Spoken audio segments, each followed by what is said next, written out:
नमस्कार, आप देख रहे हैं टैक्स गुरु। मैं हूं प्रियंका संभव। टैक्स बचाने में हम करते हैं आपकी मदद।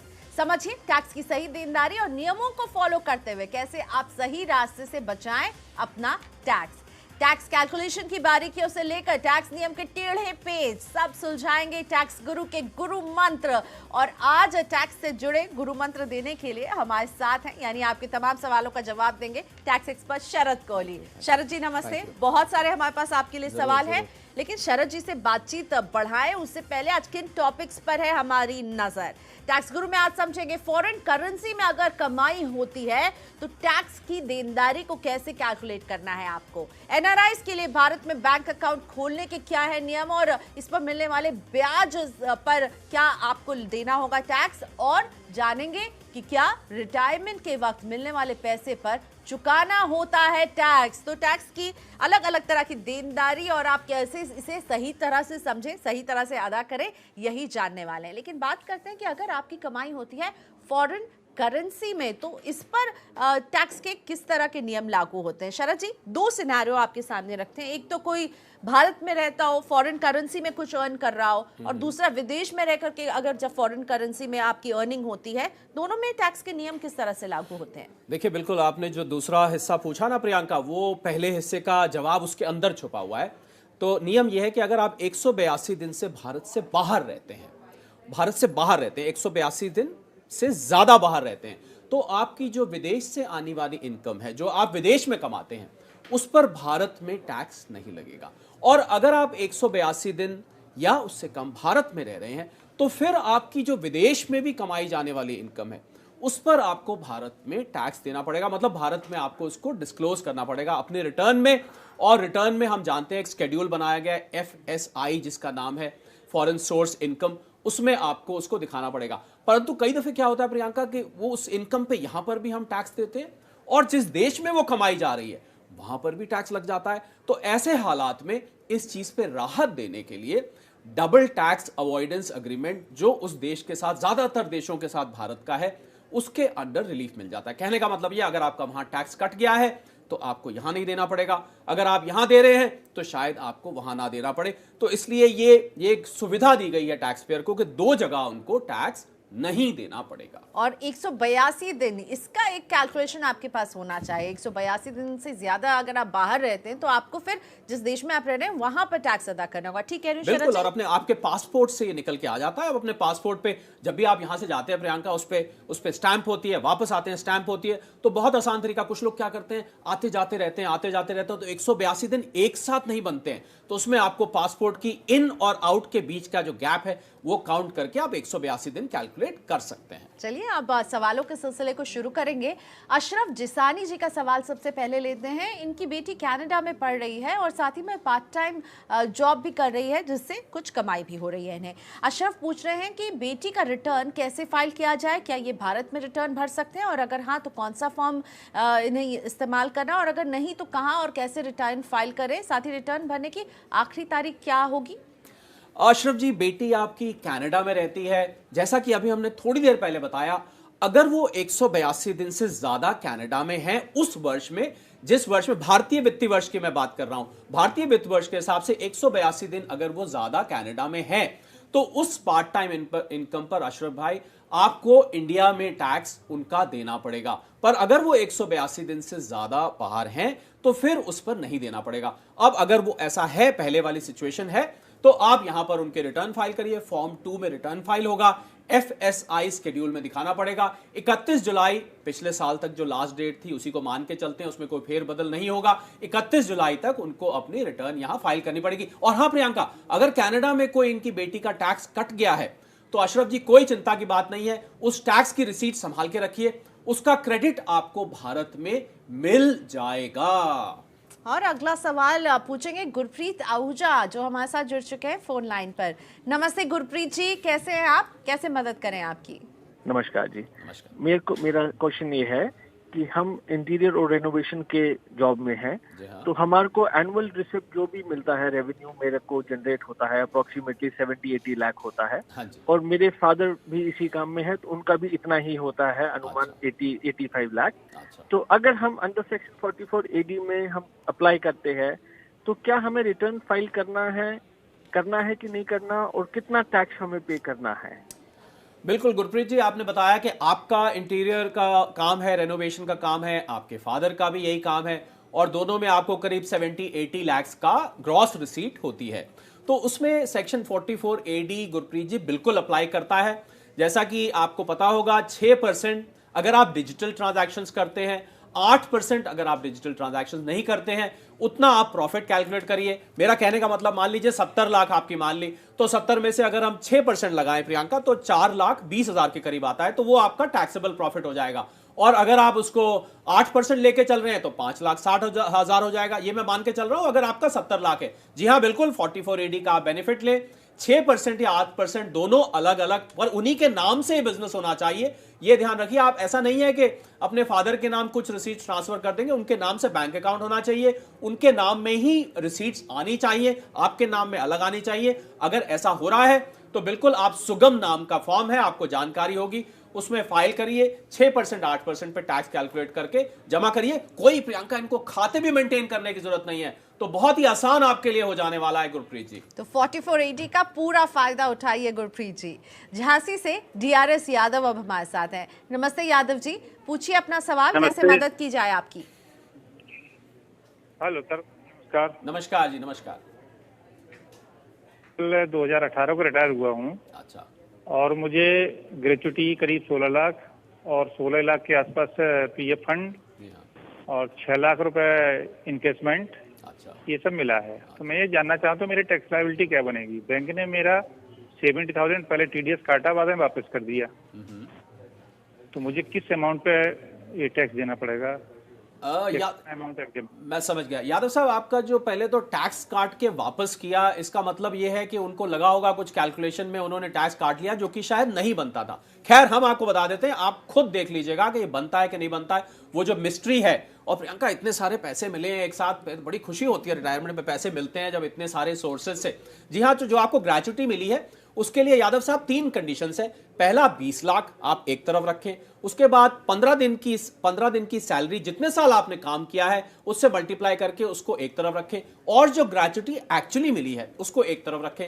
इन तीनों में से देखें सबसे कम क्या है, वो एग्जेम्प्ट हो जाएगी और बाकी की टैक्सेबल हो जाएगी। अब आते हैं आपके प्रोविडेंट फंड। आपने बताया प्रोविडेंट फंड सेक्शन 10(11) और सेक्शन 10(12) में ग्रेचुटी, मैं आपको बता दूं, सेक्शन 10(10) में एग्जेम्प्ट थी, और प्रोविडेंट फंड 10(11) और 10(12) में एग्जेम्पशन है।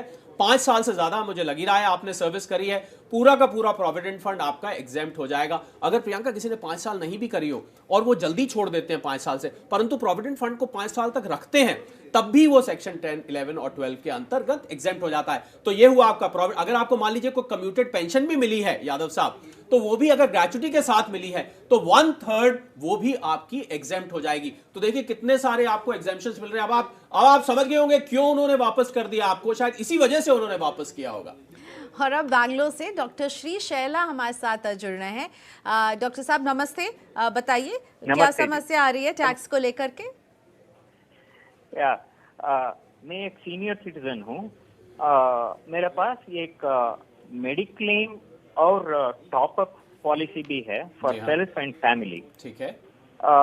इसके लिए मैं टोटल प्रीमियम पे कर रहा हूँ 57,000। अच्छा।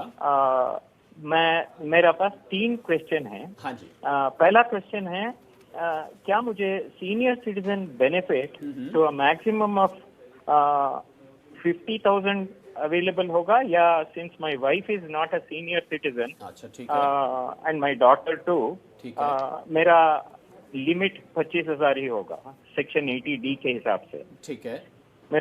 मेरा दूसरा क्वेश्चन है, अंडर सेक्शन 80D ये एग्जेम्पशन जो मिलेगा ये इंक्लूसिव ऑफ GST है, क्योंकि ये 57,000 it is inclusive of GST जो मैं पे कर रहा हूँ। ठीक है। मेरा तीसरा क्वेश्चन है, मेरा डॉटर अभी भी डिपेंडेंट है, कितने साल तक ये can she be defined as a dependent? Is it dependent on age और हर एम्प्लॉयमेंट और इनकम अर्निंग स्टेटस? ठीक है डॉक्टर साहब, आपके क्वेश्चन सारे समझ गए, और मैं क्योंकि आपके क्वेश्चन बहुत सारे थे तो मैंने लिख लिया कि मैं कहीं गलती से भूल ना जाऊं। जी हाँ, आपका पहला सवाल था कि 50,000 तक आपको बेनिफिट मिलेगा कि नहीं मिलेगा। देखिए 50,000 का बेनिफिट डॉक्टर साहब सिर्फ उन्हीं के लिए है जिनके पास मेडिकल इंश्योरेंस पॉलिसी नहीं है। क्योंकि आपके पास मेडिकल इंश्योरेंस पॉलिसी है तो जो मेडिकल बिल्स पे प्रियंका रिइंबर्समेंट मिलता है वो डॉक्टर साहब आपको नहीं मिलेगा, क्योंकि आपके पास ऑलरेडी आपने कहा मेडिकल और टॉपअप पॉलिसीज हैं। दूसरा, आपने मेरे से पूछा कि जो जीएसटी आप पे कर रहे हैं वो इंक्लूड प्रीमियम में इंक्लूड होता है, जीएसटी जुड़ा होता है। जी हाँ, जीएसटी मिला के उसको बेनिफिट कंसिडर किया जाएगा। तीसरी बात आपने पूछी कि आपकी बिटिया जो कि आपके ऊपर डिपेंडेंट है, आपने पूछा कोई एज है। प्रियंका, बहुत अच्छी बात इसमें यह है कि सिर्फ डिपेंडेंस देखा जाता है। बिटिया चाहे 22, 23, 25 साल की भी हो तो वो भी, उसका भी बेनिफिट इनको फैमिली के लिए मिल जाएगा। पर डॉक्टर साहब एक ध्यान रखना है कि जो फैमिली मेंबर्स का मिलता है वो आपको जब पेरेंट्स का मिलता है उसमें, बाकी के जो मेंबर्स हैं उनका ऐसे नहीं मिलता। आप पेरेंट्स को 25,000 और ले सकते हैं। अपना आपको पता ही होगा डॉक्टर साहब कि आप 30,000 तक एज ए सीनियर सिटीजन उसका बेनिफिट ले सकते हैं। और मुझे बताते हुए बहुत खुशी होती है शरद कि हमारा शो केवल भारत में नहीं, भारत के बाहर भी खूब देखा जाता है, और इसलिए एनआरआईज हमें कई सवाल भेजते हैं और एक उन्हीं के सवाल से जो है एक बात निकल कर आई है, वो रखते हैं शरद जी के सामने। शरद, भारत में कोई एनआरआई कितने बैंक अकाउंट खोल सकता है, और उस अकाउंट में जो डिपॉजिट होगा उस पर अगर इंटरेस्ट अर्न कर रहा है तो उस पर टैक्स ट्रीटमेंट कैसे होगा? देखिए, 3 तरीके के अकाउंट्स प्रियंका खोले जाते हैं और 3 ही कैटेगरीज के खोले जाते हैं। मतलब एक नॉन रेजिडेंट एक्सटर्नल अकाउंट बोलते हैं, एनआरई उसका नाम है। एक नॉन रेजिडेंट ऑर्डिनरी जिसको एनआरओ बोलते हैं, और तीसरा होता है जो थोड़ा कम कॉमन होता है जिसको हम एफसीएनआर बोलते हैं, foreign currency non resident account. और प्रियंका 3 ही कैटेगरीज के होते हैं। कैटेगरीज 3 इसलिए होती हैं क्योंकि आप सेविंग्स खोल सकते हैं, आप करंट अकाउंट खोल सकते हैं, या आपको डिपॉजिट अकाउंट खोल सकते हैं। अब ये 3 अकाउंट्स आप खोल सकते हैं। अब सवाल ये उठता है कि तीनों में फर्क क्या है, जल्दी से देख लेते हैं। एनआरई अकाउंट जो है उसमें आप केवल और केवल विदेश से पैसा यहां भेज सकते हैं, और उस पर जो भी ब्याज कमाया जाता है वो पूरी तरह से टैक्स से रहित रहता है। टैक्स में उस पर छूट मिलती है, टैक्स नहीं लगता है। परंतु प्रियंका, उस एनआरई अकाउंट में आप इंडिया से कोई डिपॉजिट नहीं करा सकते, मतलब भारत से आप कुछ पैसा नहीं जमा करा सकते हैं, और उस एनआरई अकाउंट में जो पैसा पड़ा होता है वो बड़े आराम से रिपैट्रिएट किया जा सकता है। उसको वापस आप अपने देश में कभी भी, जहां आप रहते हैं, अपने देश तो अपना देश भारत ही बोलते हैं, पर जहां आप रहते हैं वहां आप उसको ले जा सकते हैं। अब जो एनआरओ अकाउंट है वो एक साधारण अकाउंट होता है, जैसे आपका और मेरा अकाउंट होता है। उसमें आप यहां से पैसा जमा भी करा सकते हैं, बाहर से भी ला सकते हैं, यहां से निकाल भी सकते हैं, डाल भी सकते हैं, परंतु उस पर जो आने वाला इंटरेस्ट है वो टैक्सेबल होता है। और आखिरी जो एफसीएनआर अकाउंट होता है वो प्रियंका कुछ लोग इसलिए रखते हैं कि फॉरेन करेंसी में जो फ्लक्चुएशंस होती हैं, डॉलर में, पाउंड में, यूरो में, येन में, किसी करेंसी में आप उसको यहां रखें, उस पर जो आने वाला ब्याज होता है वो भी कर मुक्त होता है, और उसको भी आप बाहर ले जा सकते हैं। इसलिए रखा जाता है कि कई बार करेंसी से लोग फायदा, उसके रेट के चेंज से फायदा उठाते हैं कि यहां रख लिया, जब डॉलर या पाउंड महंगा होगा तो हम उसको बेच देंगे, इसलिए रखा जाता है। तो ये 3 प्रकार के अकाउंट 3 कैटेगरी में नॉन रेजिडेंट्स रख सकते हैं। ठीक है, तो एनआरई अकाउंट पर ही अगला सवाल, non resident external account. Mumbai से पूनम जी जानना चाह रही हैं कि इनके पिताजी के पास है एनआरई फिक्स डिपॉजिट और इसके जरिए सालाना कुछ 7 लाख ब्याज इन्हें कमाई हो रही है। पूछ रही हैं कि क्या ब्याज आय की जानकारी इनकम टैक्स रिटर्न में इन्हें देनी जरूरी है, हाँ तो कौन सा फॉर्म इनके फादर को भरना चाहिए? पूनम, आपके लिए खुशखबरी दे देते हैं। आपके फादर का जो एनआरई में ये डिपॉजिट है, 7 लाख ब्याज आ रहा है, तो अच्छा खासा डिपॉजिट आपने उसमें कर रखा होगा, वो पूरी तरह से कर मुक्त है। अब मुझे नहीं पता आप टैक्स गुरु कार्यक्रम को इसके बदले में कोई मिठाई उठाई देंगे, क्योंकि हमने सारा का सारा टैक्स इसके बदले में बचवा दिया। आप उनका फॉर्म नंबर 2 फाइल किया जाता है एनआरआईज के लिए, और उसमें आप एग्जेम्प्ट इनकम कैटेगरी में इसको भर सकते हैं। चलिए, तो पूनम जी आपके लिए तो अच्छी खबर। और अब दिल्ली से अनिल कुमार हमारे साथ जुड़ चुके हैं। अनिल जी नमस्ते, कैसे हैं आप, कैसे मदद की जाए? नमस्ते प्रियंका जी, अच्छा हूँ, धन्यवाद आपका सवाल मेरे लेने के लिए। मेरा अपने कार्यक्रम में बता दें कि 50,000 की लिमिट है टैक्स की, उस गिफ्ट की, अगर नॉन रिलेटिव से लिया जाए तो मेरा उसके बारे में क्लैरिफिकेशन थोड़ा लेना था मुझे। हाँ जी। कि अगर मेरे 3 मित्र अलग अलग मुझे 50,000 रुपए देते हैं तो मुझे तो टोटल 1.5 लाख रुपए मिल गया। हाँ जी, हाँ जी। तो उस पर मुझे कोई टैक्स लगेगा या नहीं लगेगा उसके ऊपर? और दूसरा, वही मित्र अगर 3 मित्रों को अलग अलग देते तो उन्होंने 1.5 लाख रुपए दे दिया, तो कोई टैक्स इम्प्लीकेशन क्या है? ये पार्ट है इसका क्वेश्चन का। हाँ जी। और दूसरा पार्ट ये है सर, अगर जैसे रिश्ते में मैं अपनी बड़ी सिस्टर से या मेरे चचेरे भाई जो उम्र में मेरे से छोटे हैं उनसे गिफ्ट लेता हूँ, तो उस पर भी कोई 50,000 की लिमिट है या क्या सीन है उसका गिफ्ट टैक्स का? हाँ, देखिए अनिल जी ने बड़ी पेचीदा बात निकाल ली गिफ्ट में से प्रियंका के। हमने, क्योंकि हम निरंतर बोलते रहते हैं कि गिफ्ट में 50,000 रुपए अगर आप नॉन रिलेटिव से ले रहे हैं तो 50,000 तक ही माफ है, उससे ज्यादा लेंगे तो टैक्स लगेगा। अनिल जी, ये आपका जो डाउट है जहां से निकल के आ रहा है, हम सीधा उसी पे पहुंच जाते हैं। वो डाउट के हिसाब से 50,000 सभी फ्रेंड्स से मिला के है अनिल जी। ऐसा नहीं है कि 50-50 आप सबसे ले लें और फिर वो तो 2, 2.5, 5, 6, 50 लाख कितना बन जाए। जी नहीं, 50,000 सबको मिला के है। तो देखिए, आपके तीनों मित्र जो हैं उनको कहिए साहब आपस में फैसला कर लें, मुझे 50,000 दे दीजिए। दूसरा आपका प्रश्न ये था कि अब बात कुछ रिश्तेदारी की कर लेते हैं। इन्होंने बड़ी अच्छी बात उठाई। रिश्तेदारी में ये है कि जो आपके भाई हैं, सिस्टर आपने बात की है, उनसे आप ले लें तो कोई दिक्कत नहीं है, पर जो आपने चचेरे भाई साहब का जिक्र किया है वो प्रियंका कजिन बन जाते हैं। तो कजिन्स इसमें अलाउड नहीं है। इसमें मामा, वैसे रिश्तेदारी की लिस्ट प्रियंका बहुत लंबी है, 5627 में दी हुई है। चाचा, मामा, ताई, नंद और देवर और साला, सलज, दादा, दादी, नाना, नानी, पर कजिन उसमें अनिल जी अनफॉर्चुनेटली नहीं है। ओके, तो कजिन जो है उसे रिलेटिव की कैटेगरी में नहीं माना नहीं, जाता। और अगर क्लैरिफिकेशन चाहिए तो कौन से आपने रूल 5627 में रिश्तेदारी की लिस्ट है, जो आप Okay. शादी के टाइम बनाते हैं, वो चेक कर लीजिए। ओके, 5627 में वो लिस्ट आप चेक भी कर सकते हैं। बढ़िया, आगे बढ़ेंगे। और अब देखिए, अभी मैं कह रही थी कि हमारे कई दर्शक जो हैं जो विदेशों में भी हमारे शो को देखते हैं, तो रियाद से मसूद अहमद जुड़ रहे हैं हमारे साथ। नमस्ते मसूद जी, कैसे मदद करें? और बहुत अच्छा लगता है आप वहाँ रियाद में हमारा शो देखते हैं। मुसलसल देखता हूँ प्रियंका जी, और आपका स्टाइल बहुत ही बेहतरीन, बहुत ही बढ़िया। Thank you so much, thank you. बताइए कैसे मदद करें आपकी? Thank you so much. मैं देखिए 2005 में एक प्लॉट लिया था हैदराबाद में किस्तों पे, और उसका प्लॉट के सारे पैसे मैंने 2007 में पे कर दिया। अच्छा। मगर कुछ टेक्निकल रीजन से उसकी रजिस्ट्री नहीं करवा सका मैं। अच्छा। तो अभी मैं वो प्लॉट किसी को ट्रांसफर कर रहा हूँ। अच्छा। सेम कीमत पे 2,32,000 पे। अच्छा। तो वो जो चेक मिल रहा है मुझे, तो वो चेक मैंने अपने एनआरओ अकाउंट में जमा कर रहा हूँ। तो क्या इस ट्रांजेक्शन पे मुझे टैक्स की कुछ लायबिलिटी बनेगी, या और मुझे ये अपने रिटर्न में जमा करवाना पड़ेगा, दिखाना पड़ेगा? मैं समझ क्योंकि गया। मैं अभी तक मेरा कोई लिमिट नहीं है। मैं जो मेरी आमदनी है इंडिया की लेस देन 2.5 लाख है।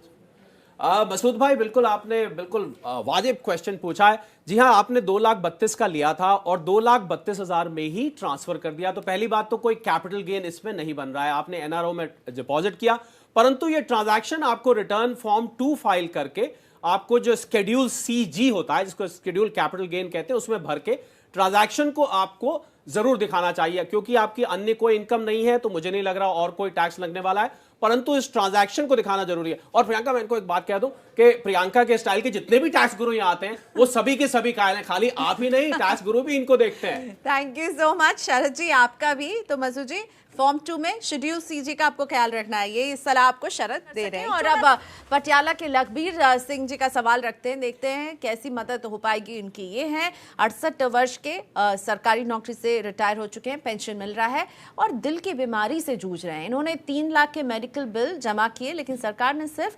1,48,000 रुपए ही सैंक्शन किए हैं। पूछ रहे हैं कि जो बाकी बचे पैसे हैं, यानी कि 1,52,000 की राशि, क्या सेक्शन 80D के तहत लखबीर जी से क्लेम कर सकते हैं? लखबीर जी, पहले तो हम आपकी अच्छी सेहत की प्रार्थना करते हैं कि आपका दिल खूब अच्छे से धड़के, थोड़ा सा टैक्स गुरु के लिए भी धड़के। देखिए, जो आपने, अगर तो गवर्नमेंट ने आपका कोई मेडिकल कवर आपके लिए ले रखा है, तो फिर तो आप इस 80D की जो 50,000 की बेनिफिट मिलती है उसके लिए एलिजिबल नहीं होंगे। परंतु अगर कोई मेडिकल कवर नहीं है, एम्प्लॉयमेंट में इनबिल्ट आपको रिइंबर्समेंट मिलता है, जैसे प्रियंका CGHS वगैरह में मिलता है, तो फिर आप जो बचा हुआ 1,52,000 है, उसमें से 50,000 का सेक्शन 80D में इंडोर मेडिकल बिल्स का फायदा उठा सकते हैं। बाकी का जो पैसा है वो आपको फिर जेब से देना पड़ेगा। चलिए, इसी के साथ शरद, थैंक यू सो मच, आपने वक्त निकाला टैक्स गुरु के लिए। टैक्स गुरु में हम लेंगे इजाजत, लेकिन टैक्स से जुड़ा जो सवाल आपको परेशान कर रहा हो, अपनी परेशानी भेजें हमारे साथ, क्योंकि हमारे टैक्स एक्सपर्ट जो है आप ही के लिए आते हैं और टैक्स को आसान बनाते हैं। तो ईमेल कीजिए अपने सवाल tax@moneycontrol.com पर। बस याद रहे, सवाल के साथ अपना नाम और मोबाइल नंबर लिखना ना भूलें। तो अगले हफ्ते हम फिर हाजिर रहेंगे आपका टैक्स बचाने के लिए। तब तक नमस्कार।